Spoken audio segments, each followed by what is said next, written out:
told you I'm speaking about the phenomenon of institutional entrepreneur.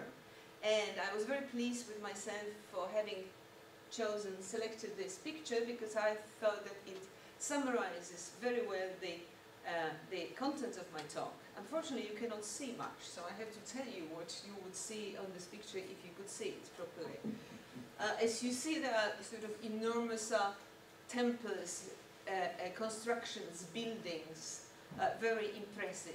But what is important is that down there, and you probably can see it here, there are ants. But what I find is very interesting is that when an idea sort of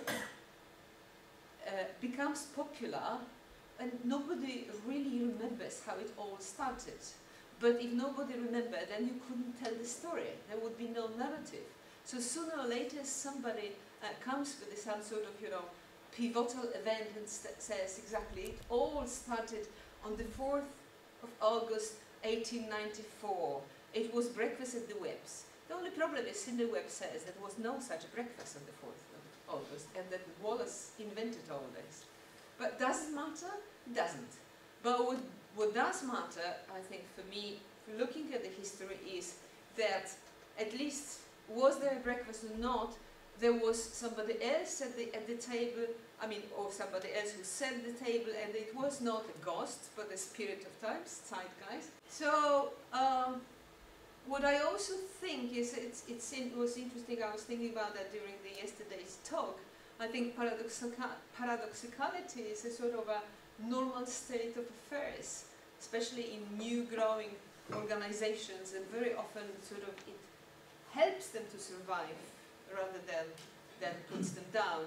So what was said by many commentators and historians of LSE was that it was an essentially contested institution. It was with all this support and sort of approval of a public opinion, still public opinion had lots of opinion about what was going on in LSE. So there was sort of a very strange combination. There was a high theory and socialism, and there was at the same time great interest in practice and capitalism. Sort of the main capitalist slash imperialist was exactly Huey's. You can see then he went for to be a politician, and there was the Fabian Society, sort of the incorporation of socialism, and they all went together.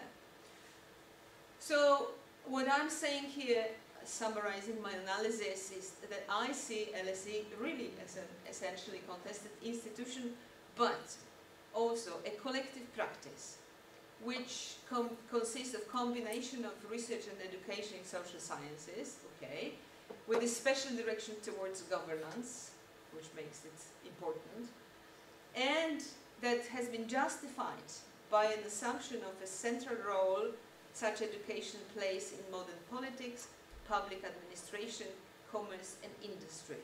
If you hear a note of nostalgia in my voice as I'm reading it, you're right. I'm not sure we could say that this assumption is still as alive now. Right. But being properly trained in grounded theory, I need to test my idea that institution building and organization building is not the same thing. So, what I'm saying is, here's the question: can an institutional entrepreneur fail to build an organization and succeed to construct an institution? I'm exaggerating, of course, again, that in succeed in constructing an institution, I should say contribute to constructing an institution. Right. And then another test case. If these two are separated, then it must be possible to have an institution without having an organization that is sort of tightly coupled or identical with it. So here's my question: need a school to be a school? And I think that very interesting case, again a case for nostalgia. I wouldn't believe how they did the publishing in journals at that time, because that was the part of it, of course, Everybody knew everybody, so there were no anonymous reviewers. The editors took what they wanted to, sort of, nice times. Anyway, so this is recognized by almost everybody as the first successful American program of collective sociological research. But how did it happen? I mean, first of all, there is Albion Small, who in 1892 founds the first ever Department of Sociology at the University of Chicago. This is not the Chicago School of Sociology, or not yet. It is the period between 1915 and 1935, where the Thomas Park and Burgess create what is afterwards called the Chicago School of Sociology. There will be then the Chicago School of Economics, the Chicago School of Philosophy, but this is, you know. It's very interesting, I think, what James said, speaking about philosophy in 1903. Here at Harvard we have thought, but no school. At Yale, a school, but no thought. Chicago has both.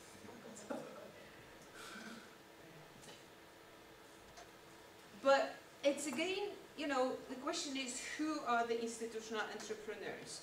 And here the sort of opinions differ. Was it Small? Because he founded an organization, he ran it too. But if Small didn't have Thomas Park and Burgess, would there be any Chicago School of Sociology?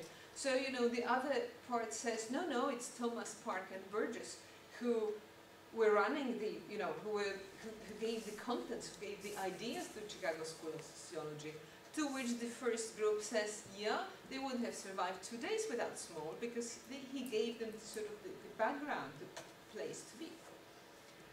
So it's again garbage can, it depending who was there, and because, you know, it was a contingency that it was Chicago, because, you know, certainly Harvard would want it, Yale would have it, but according to James, there were some things missing, and Chicago had both. So there is this question that I addressed actually to you as well as to myself, is do institutions require entrepreneurs? And do institutions require formal organizations? So if I may start with sort of summarizing my cases. At LSE, it was the entrepreneurs who started it, but it was administrators who helped it to survive. At NGU, entrepreneurs failed to maintain a formal organization, but helped the emerging institution.